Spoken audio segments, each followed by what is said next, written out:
And that's why you killed them? Right. Right. Not because I was angry with them, not because I hated them, but because I wanted to keep them with me. Do you admit to being evil, Richard? We are all evil in some form or another, are we not? All they were was shot and left. If it was a horrendous crime, why didn't I shoot them between the eyes, cut their penis off, stick it in their mouth? You know, do all kinds of gross stuff. All they were was shot and left. Why do you want to get executed? I have to be. I will kill again. Why not fight for your life? I don't care. In the depths of history, there exist individuals whose actions have stained humanity's conscience. These are some of the most dangerous killers who ever lived. Prepare yourself as we embark on a journey into the abyss of the human psyche, exploring its darkest corners. Jeffrey Dahmer. The case of Jeffrey Dahmer reveals a disturbing tale of human darkness and depravity. Dahmer's actions were driven by a twisted desire to possess others, viewing them not as living beings, but as objects for his own pleasure. Prior to his killing spree, Dahmer had a troubling history of arrests for indecent exposure, disorderly conduct, and even the appalling act of fondling a 13-year-old boy. In 1978, at the young age of 18, Dahmer committed his first murder, setting a chilling pattern for his subsequent crimes. He would lure his victims, often young men, to his residence under false pretenses, offering them shelter or money. Once drugged and incapacitated, they became vulnerable to his sadistic desires. After killing his victims, Dahmer engaged in acts of necrophilia, violating their lifeless bodies to fulfill his darkest fantasies. Dahmer's depravity extended to capturing his victims' physical beauty through photography, driven by a morbid need to preserve a part of them even after death. This grim obsession showcased the depth of his disturbed mind. However, Dahmer's reign of terror came to an end in 1991, when one of his planned victims managed to escape and alert the authorities. Investigations into Dahmer's activities revealed a horrific scene within his apartment, leading to his arrest and subsequent conviction on multiple counts of murder. Despite being sentenced to life imprisonment with an overwhelming total of 957 years, Dahmer's story took a grim turn in 1994, when he was brutally beaten to death by a fellow inmate. This tragic end marked a chilling conclusion to the life of one of history's most notorious serial killers, leaving behind a legacy of unimaginable horrors. Richard Ramirez. He was born on February 29, 1960, and his early life was marked by a series of troubling events that would ultimately shape his dark and twisted path. Growing up in a poverty-stricken neighborhood, Ramirez faced harsh realities from a young age, which seemed to fuel the darkness within him. His criminal tendencies began to emerge during his teenage years as he turned to stealing and engaging in petty crimes, offering a glimpse into the unsettling depths of his nature. As Ramirez spiraled deeper into his dark desires, he unleashed a reign of terror on Los Angeles from June 1984 to August 1985. His sadistic and brutal killings, marked by strangulation, beatings, and sexual assault, sent shockwaves through the city, instilling fear in even the most seasoned detectives. His motives for these heinous acts were rooted in a twisted urge, driven by a deep-seated frustration and a callous desire to inflict pain and death upon others. Ramirez's reign of terror eventually met its end when he was captured by vigilant residents who recognized him and turned him over to the authorities. This led to one of America's most notorious courtroom dramas, during which chilling details emerge about Ramirez's disturbing fascination with Satanism. Despite the evidence against him, Ramirez asserted that the world had been misled about his true nature, deflecting questions about his motives and expressing a lack of concern for his own fate. Following his conviction, Ramirez maintained a callous demeanor, showing no remorse for his actions and displaying a disturbing indifference towards the consequences.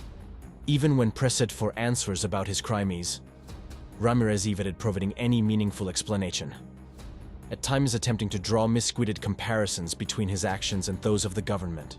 Ultimately, he was sentenced to death in California's gas chamber, and he passed away while still on death row, leaving behind a legacy of terror and unanswered questions that continue to haunt those who encountered his malevolent presence. How did Ramirez's reign of terror impact the city of Los Angeles and its residents? Feel free to write in the comments. AileenWuornos.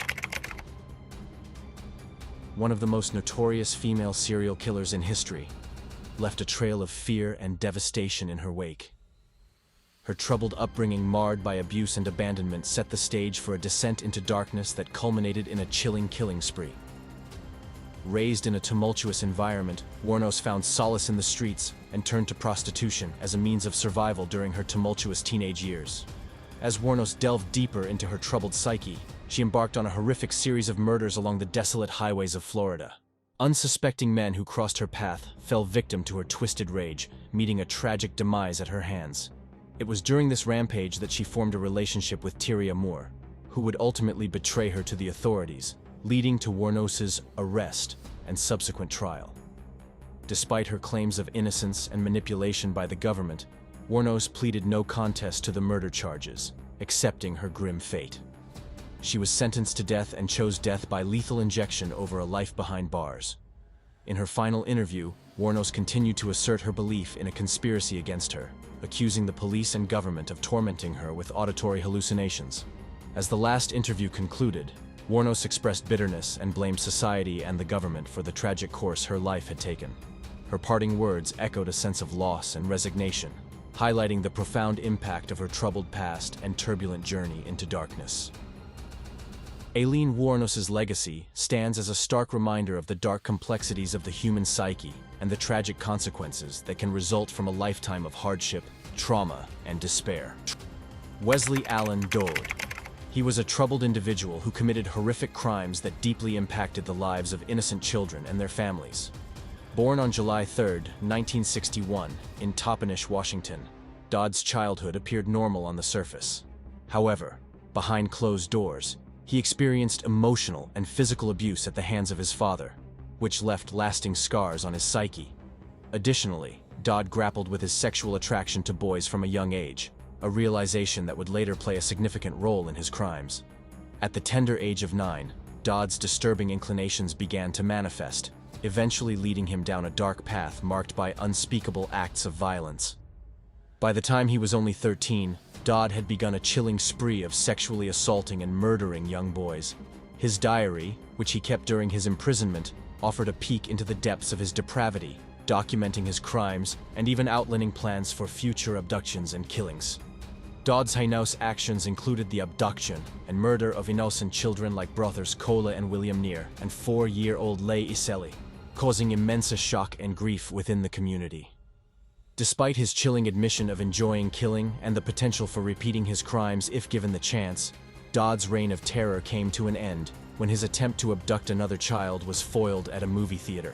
Following his conviction, Dodd chose to face the ultimate punishment and opted for execution by hanging, the very method he used to end the life of one of his victims. Throughout interviews and discussions, Dodd displayed a disturbing lack of remorse for his actions, expressing a chilling desire to hurt others and a grim acceptance of his guilt. He spoke of feeling guilty but actively avoiding dwelling on the pain he had inflicted on innocent lives. Dodd viewed his impending execution as a form of relief, his final release from a life marred by darkness and violence, ensuring he could no longer harm anyone else. On January 5, 1993, WesleyAllenDod was hanged, bringing a somber conclusion to a chapter defined by unspeakable atrocities and leaving behind a legacy of terror and tragedy. His execution marked the end of his brutal reign and provided a semblance of closure for the community affected by his crimes, offering a reminder of the profound impact of his disturbing actions on the lives of those he harmed. CarolEdwardCole. Carol Edward had a tough life growing up in Sioux City, Iowa. His mother was troubled and treated him badly. When Carol was just 8 years old, he did a very bad thing by drowning a classmate, which shocked everyone. As Carol got older, he became more violent, and he ended up in mental hospitals several times because of his behavior. Even though the hospitals said he had a disorder, they let him out. But Carol continued to hurt people, even strangling an 11-year-old girl. He went to prison for 5 years, but he didn't feel better about what he had done. After prison, Carol moved to Nevada and kept causing harm, especially to women he thought were unfaithful. He was caught, convicted, and sentenced to life in Texas, then faced more charges in Nevada. The evidence was strong, and he was sentenced to death. During a TV interview, Carol showed some regret for his actions, especially for hurting the young girl in 1967.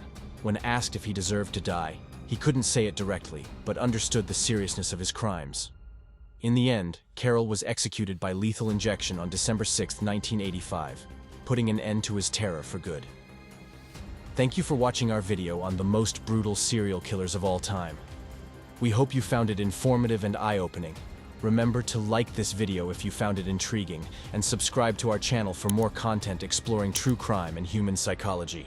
Stay safe, and until next time, keep exploring the mysteries of the human mind.